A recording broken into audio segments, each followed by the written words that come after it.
Hey, man. Ah! What are you doing with that camera? Scaring the shit out of you. Oh my goodness, you scared the shit out of me. The shit really just flew out. There was fear inside of my gauntlets. Speaking of the fear gauntlet. Speaking of effortless segues. Hey guys, we don't have a proper episode today. Instead, we want to give you sort of a behind the scenes talking episode like we did back for Resident Evil way back in the day. Yep. And part of the reason we're doing it is because we don't want to play Dead Space anymore. Nope. We do not want to play. Not that it's a bad game. In fact, that's actually part of the point. Is that it's not that Dead Space is a bad game. It's just not a very good, scary game. Yeah. As an action game, great. super fun. Yeah. I cannot speak more highly of the Dead Space. Yeah, like after about 20 minutes, you get to you get to know the feel of the horror for the game. Right, and that's the thing. Someone in the chat on YouTube, on the comments, actually said that the first encounter with the alien is probably one of your best, finest horror experiences with Dead Space. Right. And I think that's true. But it's also, in a lot of ways, it's also the last horror experience. There's some other moments that are kind of scary, like when monsters grab you, when they actually, like, tear you apart. Yep. But really, it's the number one thing that ruins a horror game is when the player finds out the rhythm behind it. Yeah. When the player starts detecting how scares are going to go, it stops being interesting or really scary for the player. And in Dead Space, that happens super early. Yeah. You know, you are going to get creeped up on by monsters. Monsters are going to pop out of places. They're going to shout at you, and it's going to hit that orchestral stinger. Yeah. And just go, wham! And that's going to happen.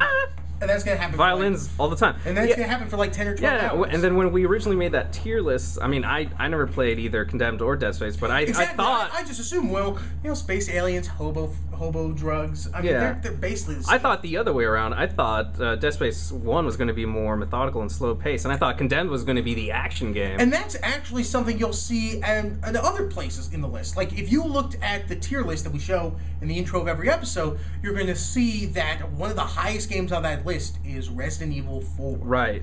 But I can tell you, folks at home, Steve and I have played our asses off of Resident Evil 4. Hours and hours. Yeah. I have beat that game on 3 platforms. Right. GameCube, PS2, and Wii. And I probably have that game memorized at this point. Like, I just have portions of that game committed to memory. Yeah, I only played the Wii version, and I actually stopped once it got to the dark and rainy part. Mm-hmm. It actually did get too scary for me, and I kind of had to stop. So you're saying I didn't. Resident Evil? Sorry. Yeah. A different game on the brain. Yeah. I played a butt ton of Resident Evil 5, though. Mm-hmm. That game isn't scary at all. No. Because that game quickly devolves into the rhythm of being this is an action game. Yeah.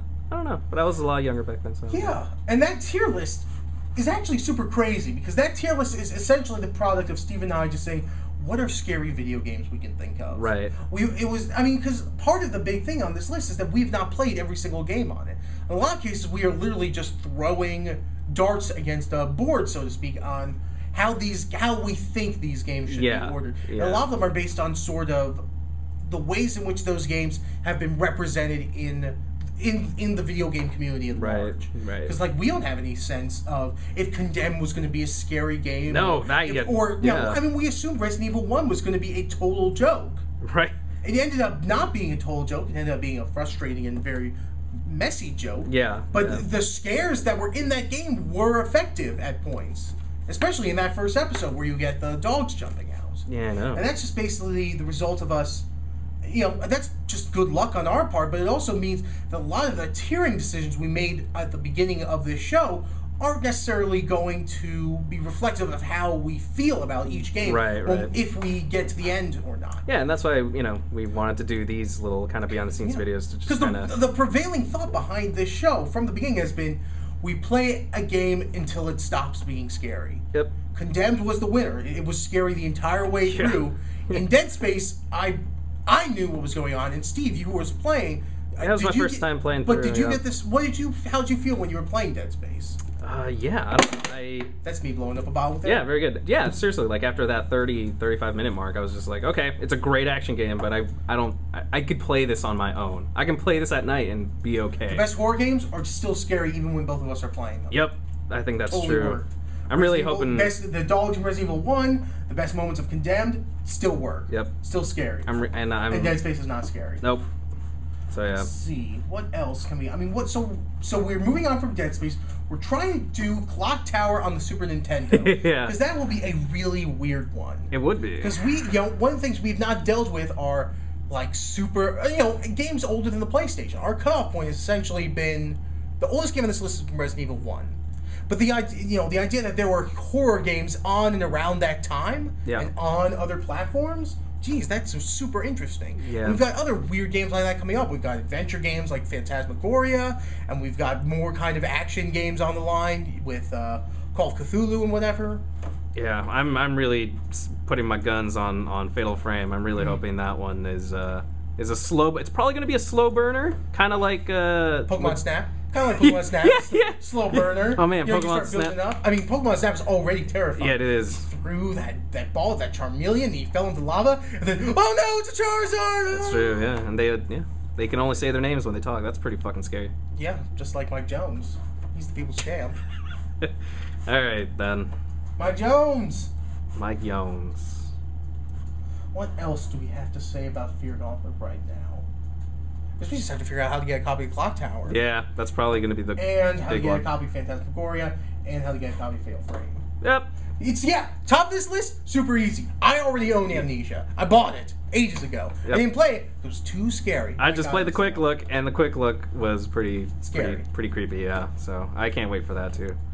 I don't know. Maybe we'll see. Yeah, hopefully we'll be alive Anything else you for want to say? Amnesia.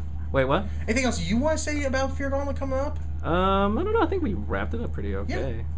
All right. Well, I guess that's it for that. I wish we had Dead our Space, gun. good game. Not playing it much further. More games coming. Condemned's really good. Dead Space is a good action game, but not a good scary game. Nope. More games coming. Amnesia at the top. I'm Matt.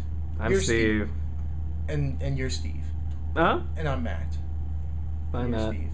Bye, Matt. Bye, Steve. Bye. 3D. 3D.